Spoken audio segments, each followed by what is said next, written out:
Dans l'actualité du 13h15, relever le défi de faire de la communication et de l'information un véritable levier de paix. C'est la mission que se donne les 9e IACO, Université africaine de la communication de Ouagadougou, prévue en novembre prochain. Le comité d'organisation vient d'être installé ce matin même. Et puis en sport, les étalons reçoivent samedi prochain à Ouagadougou les Fennecs d'Algérie. Une rencontre dans le cadre du match de barrage des éliminatoires du Mondial Brésil 2014. Qui est l'adversaire? Comment peut-il inquiéter les étalons? Élément de réponse dans ce journal. Mesdames, Messieurs, bonjour et ravi de vous retrouver. Mais pour commencer, le président du Faso actualise son album photo. Désormais, sa photo officielle change pour donner place à une autre qui se distingue en plusieurs endroits d'avec l'ancienne. Quel nouveau visage présente le président du Faso sur cette nouvelle photo? Caractéristiques et raisons de ce changement avec Abdourahmane Zongo. Mardi 8 octobre 2013 au palais présidentiel de Kossiam, un parterre d'invités et de personnalités de marque et la presse confirme leur présence à un cérémonial sobre, mais qui n'en traduit pas moins son sens, son importance. Il s'agit de la présentation de la nouvelle photo officielle du président du Faso Blaise Compaoré. Cette nouvelle photo se distingue à plusieurs endroits, mais aussi dans le fond et dans la forme de l'ancienne. Dans l'ancienne photo, on n'avait pas le drapeau, on n'avait pas les armoiries et on n'avait peut-être pas le symbole du lieu de l'exercice du pouvoir d'État, donc qui est le palais présidentiel. Et donc la nouvelle photo a essayé donc de corriger l'ensemble de ces données, de rendre cette photo conforme à l'image actuelle du président, de rendre la nouvelle photo effectivement avec tous les symboles et avec tous les espoirs que cette nouvelle photo présente. On reproche à l'ancienne photo son caractère frontal, figé, mais également il ressemble plus à une photo d'identité, tandis que la nouvelle photo officielle est dynamique à tous égards. Burkinabés de l'intérieur et de l'étranger, organisations africaines, interafricaines et internationales devront désormais s'accoutumer à cette nouvelle photo officielle de Blaise Compaoré.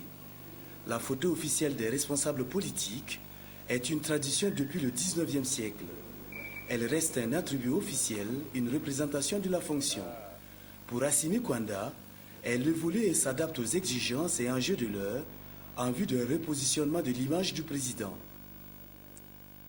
C'est fini depuis hier à Bobo-Dioulasso pour la 13e rencontre gouvernement-secteur privé. À l'occasion, le chef du gouvernement burkinabé s'est prêté à la séance questions-réponses avec les acteurs du secteur privé. Un rendez-vous avec l'exécutif sur les préoccupations du secteur privé, des préoccupations qui vont du manque de financement, d'infrastructures à la concurrence déloyale, pour ne citer que cela. Ahadi Sandamba nous propose ici une synthèse des travaux. Pour la 13e année consécutive, les acteurs du secteur privé sont face à l'exécutif burkinabé. L'exercice ici consiste à recueillir les différentes préoccupations qui entravent le développement des affaires. Tour à tour, chaque leader ou représentant de groupement d'activité est passé égrener le chapelet de mots rencontrés dans son domaine d'activité. Des mots qui ont pour nom la fiscalité inadaptée, le manque d'infrastructures adéquates, le difficile accès au financement, la contrefaçon ou la concurrence déloyale. Et puis aussi au phénomène de la pollution des produits hydrocarbures due à une trop large ouverture ou à une ouverture non contrôlée de la délivrance de multiples agréments. Au jour d'aujourd'hui, le gouvernement se résolve à regarder de plus près l'octroi de ces agréments-là, parce que, comme vous ne pouvez l'ignorer, les hydrocarbures sont un produit très très dangereux à la manipulation. Dans l'exploitation des carrières, lorsqu'on acquiert un permis d'exploitation, nous avons des taxes que nous payons, des taxes superficielles que nous payons au mètre carré. Et ces taxes-là, jusqu'en 2012, c'était à 10 francs le mètre carré. Et l'année dernière, nous partons pour payer 5 millions. On dit non, on ne peut pas prendre. Il y a une autre taxe qui a été fixée à 50 francs le mètre carré. Et on parle d'emploi des jeunes. Et on voit, si on augmente les taxes, on va nous décourager parce que c'est un secteur porteur mais inexploité. Maintenant, si avec des taxes exorbitantes, les gens ne peuvent pas travailler, ne rien gagner.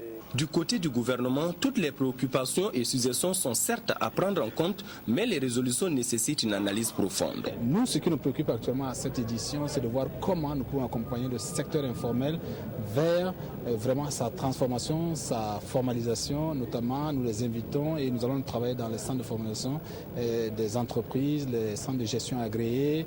Nous allons voir les dispositions de l'OADA. Nous allons voir comment on peut travailler au niveau de la SOFIGIB, les fonds nationaux. Tout cela doit être dans un cadre structuré pour essayer, dans les années à venir, d'avoir un programme qui va donner des résultats pour que ce secteur puisse monter en puissance et apporter des résultats à l'économie du Burkina. Quant aux autres questions posées, l'exécutif, avec à sa tête le chef du gouvernement, s'y penchera les heures à venir. On reste à Bobo-Dioulasso pour évoquer le lancement des travaux de construction d'un centre professionnel industriel, un centre qui aura pour mission de mettre à la disposition du Burkina Faso une main-d'œuvre compétente et suffisamment qualifiée à travers des formations en génie électrique et génie mécanique. Coût de l'investissement, plus de 2 milliards de francs CFA. Cette infrastructure verra le jour grâce à la coopération entre le Burkina Faso et la Chine-Taïwan. Karim Sissé. Par ce geste, le Premier ministre et l'ambassadeur de Chine-Taïwan auprès du Burkina Faso procèdent au lancement officiel des travaux de construction du centre de formation professionnelle et industrielle de Bobo-Dioulasso. Une infrastructure qui sera composée d'un bloc administratif, d'un bloc pédagogique, d'une infirmerie et des locaux techniques. Le tout sera bâti sur une superficie de 10 hectares. Le coût de financement est de 2,70 milliards de francs CFA hors équipement et sera assuré par la Chine-Taïwan. La formation professionnelle, c'est un projet initié par le président et nous croyons que c'est aussi très important parce que d'après notre expérience à Taïwan, la formation professionnelle, ça occupe aussi une place très importante dans le développement national. C'est pourquoi on voudrait apporter notre assistance, toujours faire notre maximum pour accompagner le gouvernement burkinabé à régler le problème de créer de l'emploi pour les jeunes et aussi de former les jeunes. Le centre de formation professionnelle et industrielle de Bobo-Dioulasso a pour vocation de former des apprenants en mécanique de précision, en génie électrique, en conception et en fabrication de moules.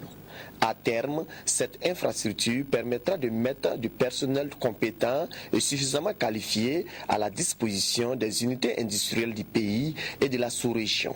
Vous me permettez d'abord de souligner la qualité des relations que nous avons avec la République de Chine, Taïwan, qui, dans le cadre de sa politique de coopération avec notre pays, a identifié un secteur qui avait beaucoup de problèmes, c'est le secteur de la formation professionnelle. Sans formation professionnelle, vous ne pouvez absolument rien faire. Et c'est l'une des faiblesses de notre système économique. Et avec la République de Chine-Taïwan, nous avons entrepris un certain nombre de chantiers importants. Et après le centre de formation professionnelle référent des Ignari, les lycées professionnels qui sont en train de se construire, il y en a 2 qui sont déjà prêts, 2 le seront très bientôt. Il y a les centres de formation régionaux. Alors tout ça rentre dans une vision globale qui est de doter notre pays dans quelques années d'une main-d'œuvre qualifiée. Le délai d'exécution des travaux est fixé à 1 an. Bien-Luc Adolphe Tiao a interpellé les entrepreneurs en charge du chantier quant au respect de ce délai. Si tout se déroule en fonction du calendrier prévu, le centre de formation professionnelle et industrielle de Bobo-Dioulasso accueillera ses premiers pensionnaires à la rentrée scolaire 2014-2015. Et avant de poursuivre, à l'occasion de la cérémonie officielle du lancement des activités marquant le 20e anniversaire de la création de l'Organisation pour l'harmonisation en Afrique du droit des affaires OADA, placée sous le haut patronage de son Excellence, Monsieur le Premier ministre, chef du gouvernement, la Direction générale du protocole d'État convie les personnalités invitées dans la salle de conférence internationale de Ouagadougou le jeudi 10 octobre à partir de 7h30. L'heure limite d'arrivée est fixée à 8h30, signé le directeur du protocole d'État, ambassadeur Léon Youkbaré. Diplomatie à présent, le Burkina Faso et le Ghana. coopération. Les experts des deux pays sont en ce moment même en réunion à Ouagadougou pour voir comment consolider l'amitié entre les deux pays et en faire un modèle dans la sous-région. Nyarkitida. En 2011, les experts burkinabés et ghanéens se retrouvent à Ouagadougou pour parler coopération entre le Burkina Faso et la République du Ghana. 11e du genre, la session de la grande commission mixte de coopération donne une fois de plus l'occasion aux experts d'identifier les attentes de la coopération bilatérale, mais aussi d'harmoniser les différents points de vue dans l'optique de rendre l'amitié entre les deux pays exemplaire de dynamique, mais également une référence en Afrique de l'Ouest. Ce sont des questions qui vont concerner les questions économiques, les questions de coopération culturelle, les questions de coopération militaire également, et en plus de cela, un certain nombre de questions que nous avons dans le cadre communautaire de la sous-région ouest-africaine. Il s'agira également au cours de cette rencontre de faire le point de la mise en œuvre des conclusions de la 10e session qui, du reste, connaît une avancée significative dans le domaine commercial avec la libre circulation des personnes et des biens. La mise en œuvre des conclusions de 2011 connaît aussi des difficultés qui devraient trouver solution lors de cette rencontre pour une intensification des relations entre le Burkina Faso et la République du Ghana, gage d'un rapprochement certain entre les deux peuples, ont dit les chefs de délégation dans leur déclaration liminaire. À Ouagadougou, les experts vont également parler du renforcement du dialogue en vue de mutualiser les efforts pour faire face à l'insécurité qui va de plus en plus grandissante dans la sous-région. Une page agriculture dans ce journal, le projet d'appui à la production agricole et de la sécurité alimentaire PAPSA construira bientôt de grands magasins dans les zones de production agricole par excellence dans le pays. Une étude de faisabilité de ce projet est soumise aux partenaires du PAPSA vendredi dernier à Bobo Dioulasso pour appréciation. Le compte rendu est signé Nyarkitida. Les zones de grande production agricole connaissent elles aussi souvent des pénuries alimentaires, surtout en période de soudure. Une situation paradoxale liée essentiellement au manque de système d'entreposage des récoltes. Résultat, les agriculteurs s'empressent à brader leur production dès les premiers mois de récolte pour se retrouver eux-mêmes dans le besoin. Ce grand magasin général agréé en projet viendra réduire cette forme d'insécurité alimentaire. Il y aura un magasin principal qui sera construit à Bobo ici et des magasins secondaires qui seront construits à Gawa, à Banfora et à Bédougou. Et ce dispositif-là, on va le mettre en place dans le cadre d'un partenariat public-privé. Un consultant a déjà travaillé sur le sujet, mais le projet d'appui à la productivité agricole et de sécurité alimentaire, PAPSA, veut s'assurer que ce grand magasin répondra aux préoccupations des principaux intéressés. Au cours de cet atelier, les participants vont donc examiner le rapport du consultant et faire des amendements si nécessaire. Nous soumettons ce document aux services techniques et aux acteurs que sont les producteurs à travers leurs organisations, les commerçants de céréales, pour voir dans quelles conditions nous pouvons mettre en place cet instrument qui doit participer à l'amélioration de l'environnement global du marché des produits agricoles, améliorer la lisibilité, améliorer les modalités d'intervention de l'ensemble des acteurs. La réalisation de ce projet de magasin général agréé devrait permettre au PAPSA de disposer d'une chaîne de magasins allant des communes rurales aux communes urbaines. Au Burkina Faso, il est établi que les filières agro-silvopastorales, halieutiques et phoniques sont des secteurs porteurs. Mais leur organisation reste problématique. Une réglementation existe, mais demeure méconnue. D'où la tenue depuis ce matin d'un atelier de vulgarisation de son contenu dans la capitale burkinabé. Des précisions avec Evelyne Dabiré. Divers arrêtés interministériels et autres lois réglementaient les activités des organisations interprofessionnelles des filières agricoles, sylvicoles, pastorales, halieutiques et phoniques au Burkina Faso. Cette diversité de réglementation ne permettait pas une promotion harmonieuse des différentes filières, d'où l'élaboration d'un cadre juridique commun en octobre 2012. C'est pour analyser et mettre en pratique cette nouvelle loi qu'une rencontre a été initiée par le ministère de l'Agriculture et de la Sécurité alimentaire. Elle regroupe une cinquantaine de participants des filières de production, de transformation, de commercialisation des filières citées. Ils sont chargés de réfléchir sur la mise en application de cette loi. Une loi est adoptée. Il nous faut donc nous concerter de nouveau pour voir dans quelle mesure on peut mettre cette loi en application. Et nous, structures techniques, nous avons déjà travaillé à propos des drafts de projets de décret. Mais ça ne suffit pas. Il faut partager ça. Mais il faut aussi que l'on donne l'information juste sur ce qui est déjà fait et pour qu'ensemble, on puisse élaborer une feuille de route qui va nous permettre, en tout cas, d'appliquer cette loi. Le ministère de l'Agriculture, de la Sécurité alimentaire attend de cet atelier des propositions concrètes pour une meilleure diffusion auprès des acteurs du terrain.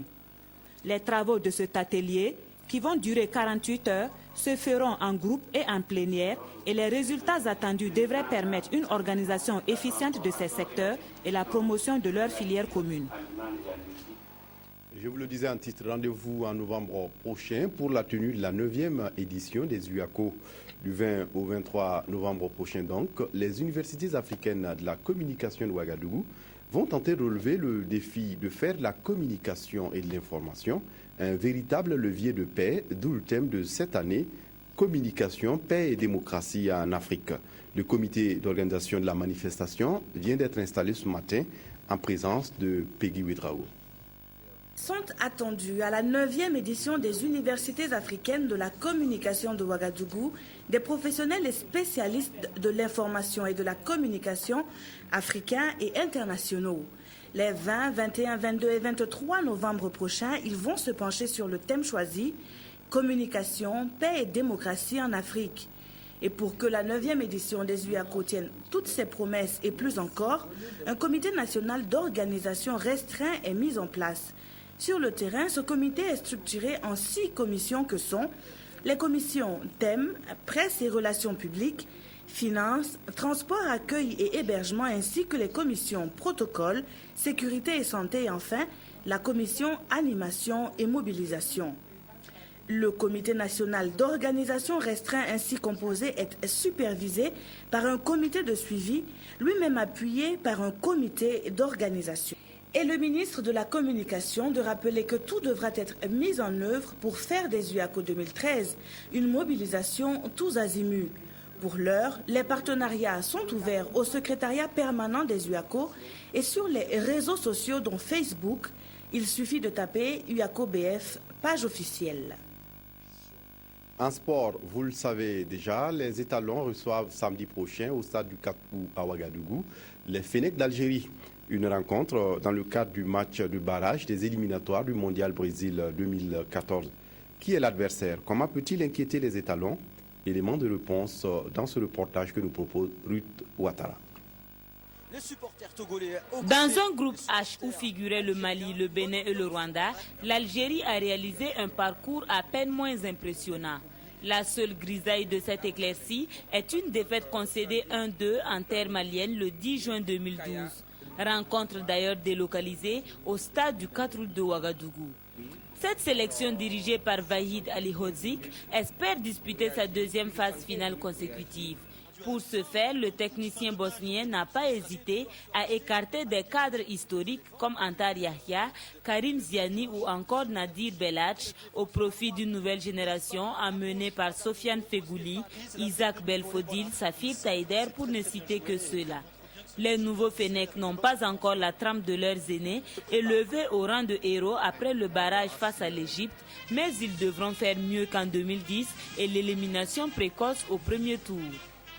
Tout comme les étalons du Burkina Faso, ils doivent permettre à leur peuple de rêver. Solides, ils le sont avec seulement 4 buts encaissés. Efficaces, ils le sont aussi avec 13 réalisations. Les Verts, comme on les appelle, forment une équipe soudée où n'émerge aucune star qui déchaîne les passions. Une force pour un effectif jeune et talentueux. Selon le coach, tout le monde en Algérie nous voit déjà en Coupe du Monde. Les étalons du Burkina sauront-ils trouver la faille de cet excès de confiance? Le coup d'envoi est donné. Voilà, c'est la fin de cette édition. Merci de l'avoir suivi. Très bonne suite de programme sur la RTB. Au revoir.